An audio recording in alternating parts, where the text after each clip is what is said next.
আসসালামু আলাইকুম। আমি ইঞ্জিনিয়ার মোহাম্মদ রবিউল হোসেন চলে আসলাম আপনাদেরকে দেখানোর জন্য বঙ্গবন্ধু টানেল। হঠাৎ করে আমার এক কলিগের প্রোগ্রামে অ্যাটেন্ড করার জন্য চলে আসলাম আমি, আমার কলিগ পলাশ, মঞ্জু ভাই, এছাড়াও আছেন সোহেল ভাই, আশরাফ এবং ফয়সাল ভাই। আমরা সবাই একসাথে জব করি। আপনাদেরকে আজকে বঙ্গবন্ধু টানেল সম্পর্কিত কিছু তথ্য দেওয়ার জন্য চেষ্টা করব। বঙ্গবন্ধু টানেল সম্পর্কিত কিছু তথ্য। বঙ্গবন্ধু টানেলের দৈর্ঘ্য 3.32 কিলোমিটার অর্থাৎ 2.6 মাইল। বঙ্গবন্ধু টানেল দক্ষিণ চট্টগ্রামকে চট্টগ্রামের সাথে সংযুক্ত করেছেন। বঙ্গবন্ধু টানেল উদ্বোধন হয় 28 অক্টোবর। মাননীয় প্রধানমন্ত্রী শেখ হাসিনা টানেলটি উদ্বোধন করেন। বঙ্গবন্ধু টানেলের প্রস্থ 10.8 মিটার অর্থাৎ 35 ফুট এবং বঙ্গবন্ধু টানেলের উচ্চতা 14.5 মিটার অর্থাৎ 47 ফুট। বঙ্গবন্ধু টানেলের নির্মাণকারী প্রতিষ্ঠানের নাম সিসিসিসি অর্থাৎ communication and construction company limited. এটি একটি চায়না প্রতিষ্ঠান।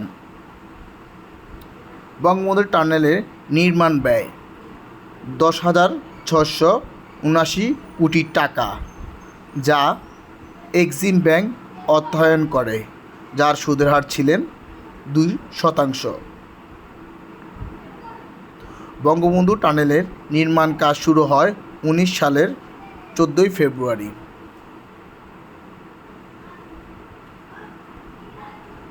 বঙ্গবন্ধু টানেল রিং চুক্তি হয় 14 অক্টোবর 2016। বঙ্গবন্ধু টানেলের আসল নাম বঙ্গবন্ধু শেখ মুজিবুর রহমান টানেল। অনেকে এটিকে কর্ণফুলী টানেল নামে বলে থাকেন। জরুরি প্রয়োজনে এক টিউব থেকে অন্য টিউবে যাওয়ার জন্য সংযোগ সড়ক রেখেছেন 3টি এবং কোনো প্রকার জলাবদ্ধতা হলে জলাবদ্ধতা নিরসনের জন্য 52টি পাম্প বসানো হয়েছে। বঙ্গবন্ধু টানেলের লেন সংখ্যা 4টি অর্থাৎ গাড়ি চলাচলের জন্য 4টি লেন আছে এবং 2টি টিউবের মাধ্যমে 4টি লেন তৈরি করা হয়েছে। বঙ্গবন্ধু টানেল কর্ণফুলী নদীর 150 ফুট গভীর দিয়ে তৈরি করা হয়েছে। বঙ্গবন্ধু টানেল বায়ুচাপ ফ্যান ব্যবহার করা হয়েছে 8টি। টানেলের মধ্য দিয়ে সর্বোচ্চ 60 কিলোমিটার গতিবেগে গাড়ি চলাচল করতে পারবে। নদীর তলদেশ দিয়ে বাংলাদেশের প্রথম টানেল বঙ্গবন্ধু টানেল।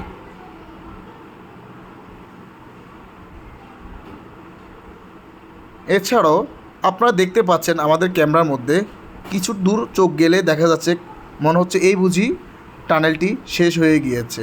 আসলে কিন্তু তা নয়, কারণ আমাদের টানেলটি কার্ভ আকৃতির তৈরি করা হয়েছে। আপনারা অনেকে দেখেছেন যে বাংলাদেশের প্রথম জলবায়ু বিদ্যুৎ কেন্দ্র অর্থাৎ কাপ্তাইতে অবস্থিত যে বিদ্যুৎ কেন্দ্রটি তৈরি করা হয়েছে তার বাঁটটি যদি দেখেন ওটিও কিন্তু কার্ভ আকৃতি তৈরি করা হয়, কারণ ইঞ্জিনিয়ারিং টার্ম ব্যবহার করে এই ধরনের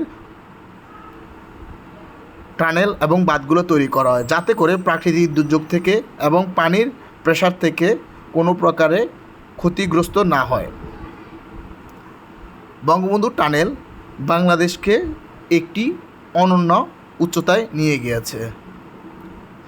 বাংলাদেশের মেগা প্রজেক্টগুলোর মধ্যে বঙ্গবন্ধু টানেল অন্যতম। বঙ্গবন্ধু টানেলের মাধ্যমে দক্ষিণ চট্টগ্রামের মানুষের যাতায়াত ব্যবস্থার অনেক উন্নয়ন হয়েছে এবং কক্সবাজার যাওয়ার জন্য এটি একটি পরবর্তী মাইলফলক হয়ে থাকবে বলে আমি মনে করি।